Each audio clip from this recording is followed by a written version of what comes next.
Hello guys, welcome to the second episode of AnkithsPrep, and today we're going to talk about monopolistic competitions.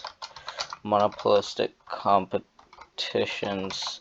Okay, so we looked at perfect competition, which basically has like identical products. There's no product differentiation, and it's like a free market. There are no barriers to entry. And we looked at the exact opposite of that, which is a monopoly, which is there's only one company that controls the goods of a certain market, and there are barriers to entry and stuff like that.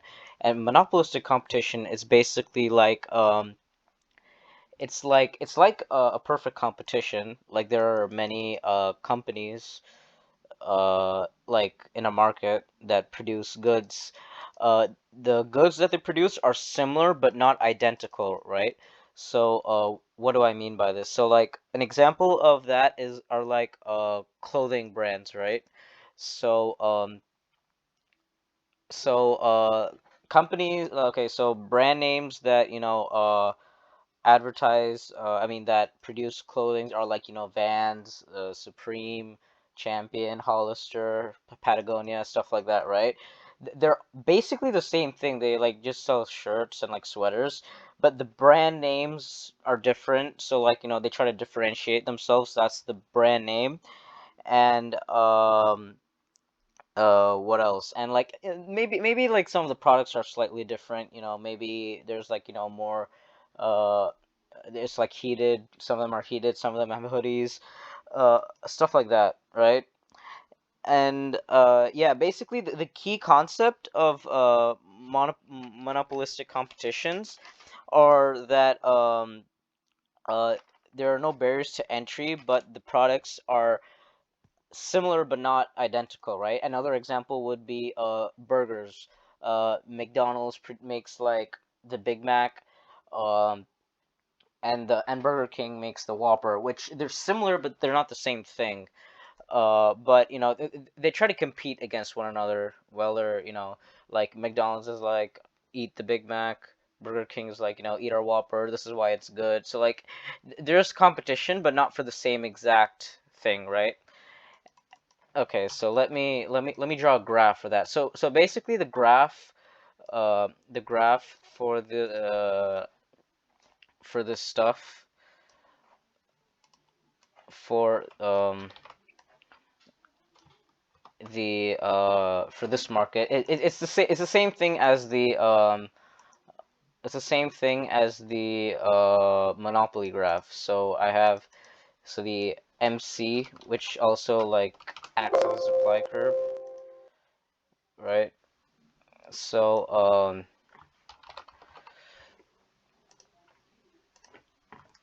MC is equal to S, right? And then you have the sloping demand curve right here.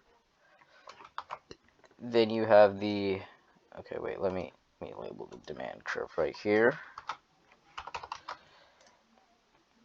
Then you have the MC. Then you have the ATC, which remember it intersects the MC at its minimum. Okay, this is weird. Can you flip this around? Flip horizontally. Flip horizontally. Yeah, okay, fine. Let's just go with that. And then there is yeah, I think this is basically everything here, right? So as you know, they produce uh this is like this is the quantity they produce, where MR is equal to MC, and this is the price that they produce where it hits the demand curve. Yeah, so like just like and like yeah, and I forgot to label the ATC. So if the price is greater than the ATC, then they're gonna make a profit. If it's lower than the ATC, they're gonna make a loss. Okay, and I'm just gonna replicate this to show the example. So like the reason it's like a monopoly is like, okay, this is too big. Is like, so okay, so let's just say this is the market for the Big Mac, and this is the market for the Whopper. So basically, essentially, McDonald's it has a monopoly in the Big Mac because they're the only company that produces the Big Mac.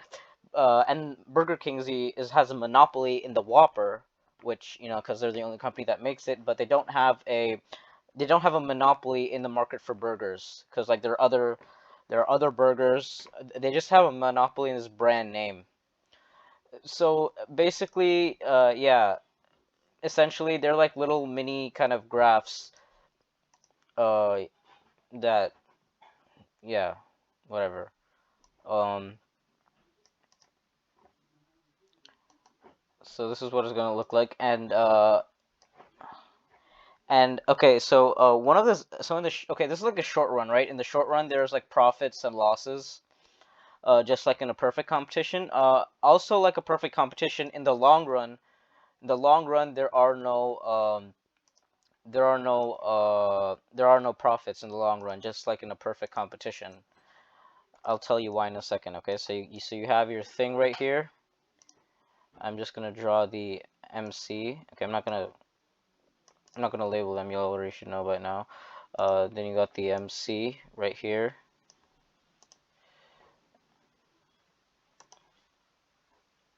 Then you have the ATC right here.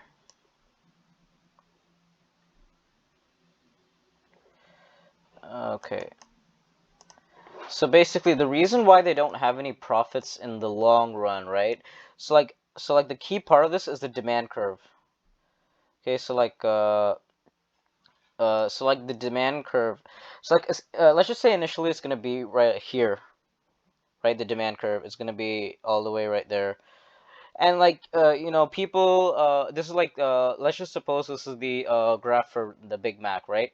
So like initially they'll make a profit, then some people are gonna go some people are not gonna like the Whopper, and they're just gonna go, I mean, they're not gonna like the Big Mac, they're gonna go towards the Whopper, which makes the demand curve go down, the prices also go down. People are it kind of balances itself out, and like in the long run the demand curve is tangent to the ATC like this. So yeah, in the long run there's basically no profit in the long run because the demand curve uh always just like sits, it always moves right where the ATC hits, where it touches the tangent to the profit maximization point, which is like right here. So the demand curve will always just rest here. And since it's right at the profit maximization point, there's no profits or any losses. And yeah, that's basically, yeah, I think that's what, pretty much everything in a monopolistic competition. And yeah, and like, so companies, right? They try to like they obviously want the demand curve to be bigger. So like they'll do stuff like they'll try to advertise. So like they're gonna like make people know about the product, so the demand curve gets higher because like more people know about it. Then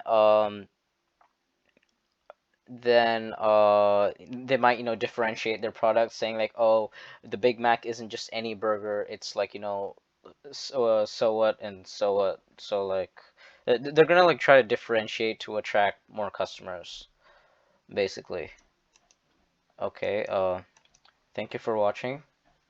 I did a very bad job in explaining, but hopefully you understand it. That is not thumbs up, this is a thumbs up. So see you guys tomorrow. Bye.